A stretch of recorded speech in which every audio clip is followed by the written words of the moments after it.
नमस्कार सभी को। मैं आपको स्वागत करता हूँ मेरा चैनल कैर और करियर में। आज हम हाइड्रोलिक्स शुरू करने वाले हैं। इस प्लेलिस्ट में हम हाइड्रोलिक्स के बारे में बात करेंगे। हाइड्रोलिक्स क्यों ज़रूरत है, हाइड्रोलिक्स में कैसे ट्रांसफर करते हैं, हाइड्रोलिक सर्किट क्या है, हाइड्रोलिक सिंबल्स क्या है, क्या क्या पार्ट्स मतलब डिवाइसेस लगते हैं हाइड्रोलिक्स में, उस बारे में बात करेंगे। तो पहले लेक्चर में मैं हाइड्रोलिक्स के बेसिस मतलब हाइड्रोलिक्स के बेसिक प्रिंसिपल किस पे काम करता है हाइड्रोलिक्स और बेसिक पार्ट्स क्या है उसके बारे में बात करूँगा। तो चलिए शुरू करते हैं आज का क्लास। आज का क्लास का नाम है फंडामेंटल ऑफ हाइड्रोलिक्स। तो हाइड्रोलिक्स वर्ड का मतलब क्या है, तो पहले हम देखेंगे हाइड्रोलिक्स वर्ड का मतलब क्या है। तो हाइड्रोलिक्स वर्ड क्या है, दो ग्रीक वर्ड से मिलकर बना है। एक वर्ड का नाम है हाइडोर और दूसरे वर्ड का नाम है अलोस। हाइडोर का मतलब क्या है, हाइडोर का मतलब है वाटर और फ्लूइड। फ्लूइड मतलब देखो जो लिक्विड फॉर्म में होता है तो उसको फ्लूइड में डालते हैं।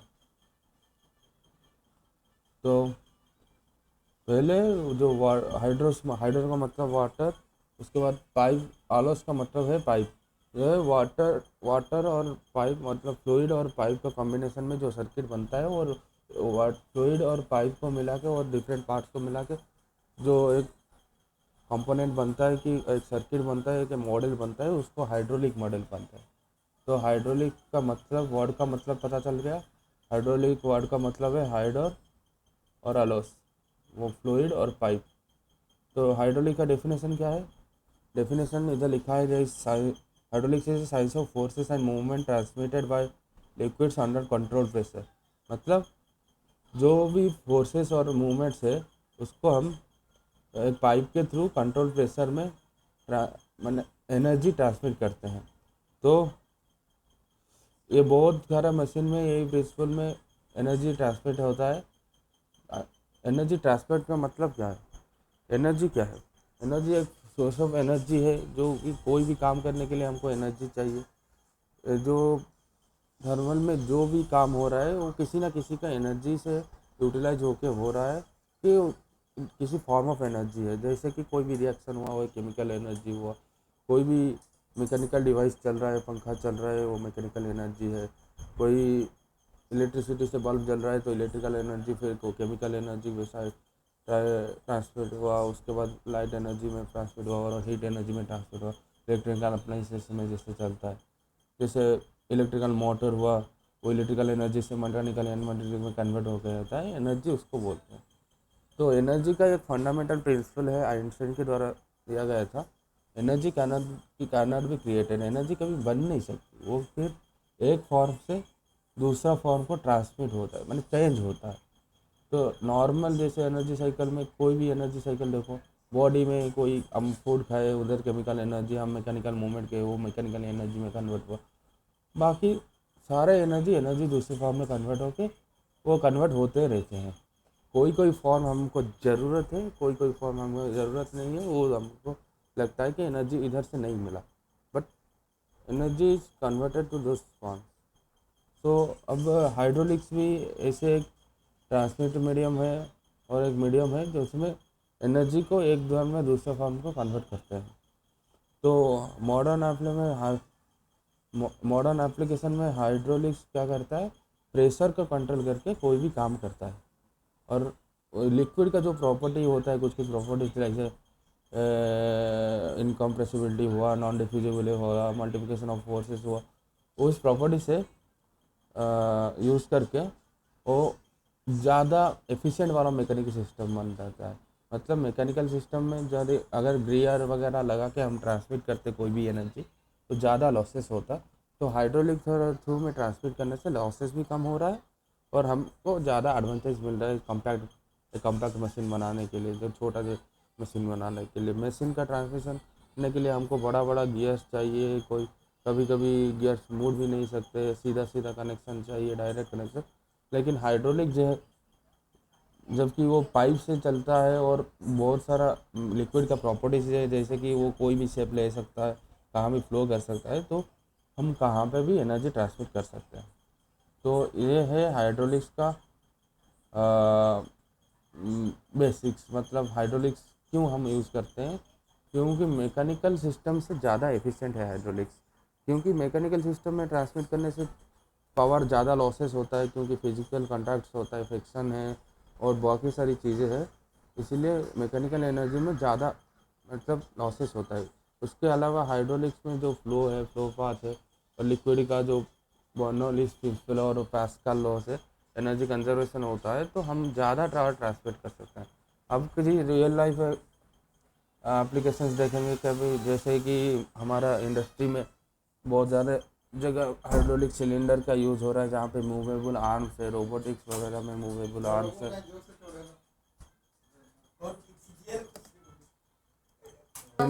जैसे कि इंडस्ट्रीज वगैरह में हम रोबोट फैक्ट्री में कभी लाइन फॉलो रोबोट है, कभी कोई चेंज कन्वेयर चल रहा है, कहीं पे सिलेंडर चल रहा है, कहीं पे हाइड्रोलिक मोटर चल रहा है, तो सब एप्लीकेशन है हाइड्रोलिक्स का इंडस्ट्री में। और दूसरी जगह भी वो बहुत सारे जगह में एप्लीकेशन है। उसके बाद और सारा एयर सिस्टम है, जब लैंडिंग गियर नीचे आते हैं उधर भी सिलेंडर लगता है और भी हाइड्रोलिक से ऑपरेट होता है। कंस्ट्रक्शन इक्विपमेंट्स, बहुत सारा इक्विपमेंट्स जो भी जैसे भी जेसीबी वगैरह देखे होंगे, जहाँ पे क्रेन वगैरह देखे होंगे, कभी क्रेन नहीं, जेसीबी वगैरह, मेन जेसीबी में आप देखे होंगे जहाँ पे हाइड्रोलिक्स का सिलेंडर लगता है, जिससे उसका आर्म और वो सब चीज़ लिफ्ट करने के लिए हाइड्रोलिक्स का यूज़ करता है। तो ये है रियल वर्ल्ड एप्लीकेशन हाइड्रोलिक्स में, कहाँ कहाँ हमारे आसपास में हाइड्रोलिक्स यूज हो रहा है।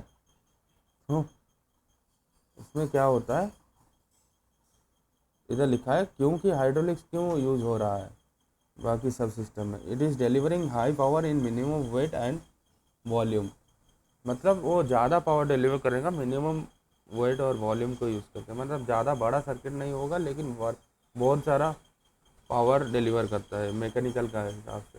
मैकेनिकल में ज़्यादा बड़ा बड़ा चीज़ चाहिए to deliver same amount of power जितना कि हाइड्रोलिक्स में आप डिलीवर कर सकते हैं। तो ये कॉम्पैक्ट साइज में ज़्यादा पावर डिलीवर करता है। तो हाइड्रोलिक्स मेनली क्या होता है ना, लिक्विड का फ्लो पाथ में जो भी एनर्जी आता है, मैकेनिकल एनर्जी लिक्विड में प्रेशर एनर्जी में कन्वर्ट होकर फिर भी हम जब आउटपुट देते हैं एक्चुएटर में, वो भी मैकेनिकल एनर्जी में कन्वर्ट होता है। तो हाइड्रो मैकेनिक्स क्या है, वो हाइड्रोलिक्स क्या है, मेनली टू ब्रांचेस में डिवाइड हुआ है। टू ब्रांचेस में क्या क्या डिवाइड हो रहा है, हाइड्रोलिक्स क्या होता है, हाइड्रोलिक्स कब टू ब्रांचेस में डिवाइड होता है, वो एक है हाइड्रोस्टैटिक्स और एक है हाइड्रोडायनामिक्स। मतलब टू ब्रांचेस में कैसे डिवाइड होता है, इसको बाद में डिस्कस करते हैं। पहले डिस्कस करते हैं क्या क्या प्रिंसिपल्स है हाइड्रोलिक्स को, हाइड्रोलिक्स में फंडामेंटल प्रिंसिपल क्या क्या यूज़ होता है। बहुत बेसिक लॉ है, एक है पास्कल लॉ, जो कि हाइड्रोलिक के बेसिक्स में यूज होता है। जो भी हाइड्रोलिक सर्किट होता है मेनली ये pascal law and Bernoulli's principle follow करते हैं। तो हम अब बात करें पास्कल लॉ में।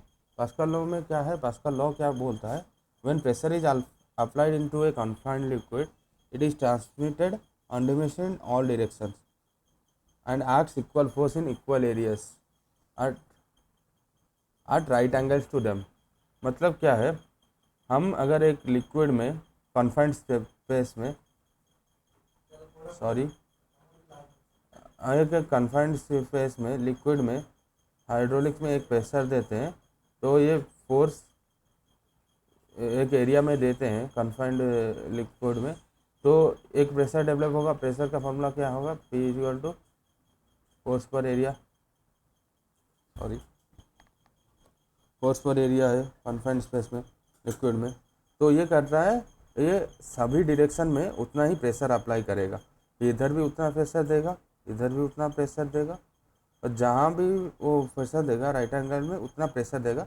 मतलब वो बोल रहा है equal force is exerted on equal areas, मतलब अगर उतना ही एरिया दूसरी जगह में लेंगे वो राइट एंगल में उतना ही फोर्स देगा, मतलब प्रेशर इक्वल रहेगा। अगर अगर हम समझने चाहते हैं प्रेशर सभी जगह इक्वल रहेगा, तो उससे क्या होता है, फोर्स मल्टीप्लिकेशन होता है। कैसे होता है, अगर इनपुट में एक पिस्टन रखे हाइड्रोलिक्स में, इनपुट में एक पिस्टन में एक एरिया में हम F1 फोर्स अप्लाई किए, जो कि फोर्स अप्लाइड, और आउटपुट में एक पिस्टन में हम आउटपुट लिए। तो वो बोल रहा है 1 LB फोर्स अप्लाई करेंगे अगर 1 स्क्वायर मीटर में, तो प्रेशर क्रिएट होगा 1 PSI। इधर आपको देख रहे हैं pressure equal to force by area, तो प्रेशर 1 PSI क्रिएट हुआ।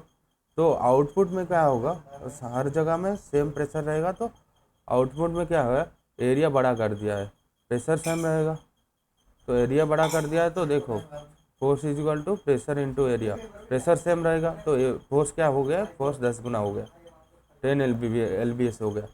तो ये क्या हुआ, प्रेशर इधर फोर्स 1 LB था, उधर एरिया बढ़ने के कारण में फोर्स बढ़ गया। So force is direct proportional to area, और प्रेशर उसमें कंस्ट्रक्ट है।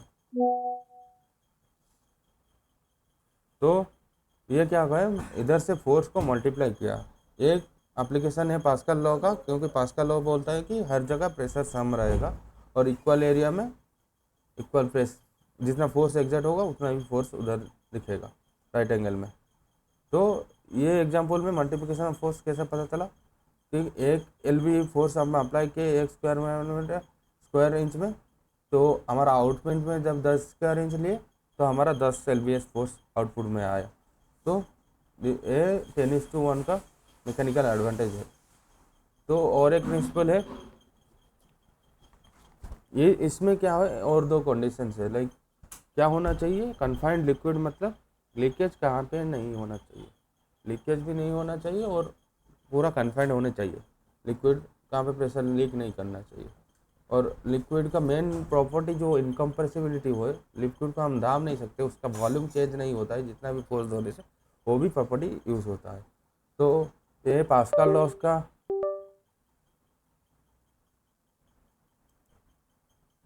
अब जैसे हम प्रेशर पास्कल लॉ का एप्लीकेशन देखें, मल्टीप्लिकेशन ऑफ फोर्स, वो मेनली पास्कल लाइक लिक्विड का इनकम्प्रेसिबिलिटी प्रॉपर्टी के, जो लिक्विड को हम वॉल्यूम चेंज नहीं कर सकते प्रेशर से, उसी से डेवलप होता है। और दूसरा लॉ है बर्नौलीज प्रिंसिपल।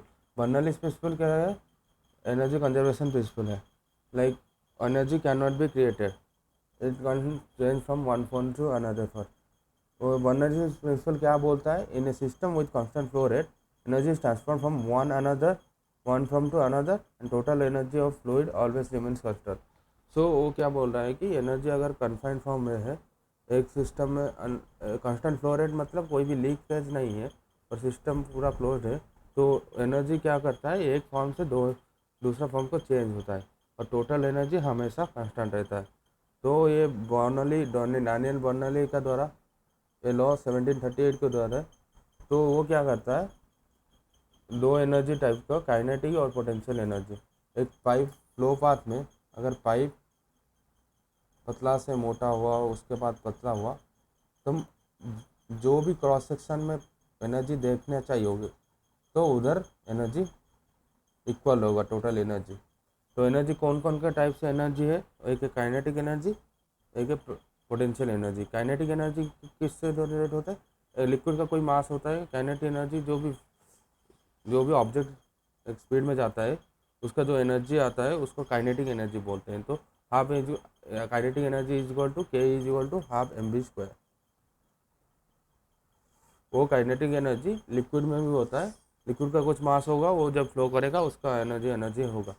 तो पोटेंशियल एनर्जी क्या है, इसका लिक्विड जब प्रेशर में रहता है उसका एक फॉर्म ऑफ एनर्जी रहता है, प्रेशर की जगह ρgh है, और लिक्विड का हाइट जो है उसके भी कोई एनर्जी रहता है, वो दोनों डेटम बोलते हैं उसको, दो एनर्जी मिला के पोटेंशियल एनर्जी होता है। तो एक प्रैक्टिकल एग्जामिनेशन किए थे बर्नौली, जब लिक्विड फ्लो करता है नैरो पाइप में तो क्या होता है, वेलोसिटी इंक्रीज हो जाता है और प्रेशर ड्रॉप हो जाता है। जब वो फ्लो स्टॉप होता है तो कहीं भी फ्लो रुक जाता है, तो क्या होता है, काइनेटिक एनर्जी जो स्पीड में आ रहा था लिक्विड, उसका एनर्जी फिर पोटेंशियल एनर्जी प्रेशर एनर्जी के फॉर्म में प्रेशर को राइज करता है। और जब क्रॉस सेक्शन कम होता है तो लिक्विड स्लो फ्लो करता है, उसके हिसाब से भी एनर्जी डिफरेंस पे करता है। तो बर्नौली प्रिंसिपल का एक प्रैक्टिकल एग्जांपल देखते हैं, जहाँ पे पाइप मोटा होगा, वहाँ पे फ्लो स्पीड कम होगा, मतलब काइनेटिक एनर्जी कम होगा और पोटेंशियल एनर्जी ज़्यादा होगा। तो प्रेशर ज़्यादा होगा, जहाँ पे पतला पाइप होगा तहाँ फ्लो का स्पीड ज़्यादा होगा और प्रेशर बहुत लो होगा। तो उधर उधर से उधर भी जो टोटल एनर्जी रहेगा वाइड पाइप सेक्शन में जो होगा वो नैरो पाइप सेक्शन में होगा। तो टोटल काइनेटिक एनर्जी हमेशा कंस्टेंट रहता है। तो आज इतना ही बात करते हैं पोटेंशियल बर्नौलीज प्रिंसिपल और पास्कल लॉ।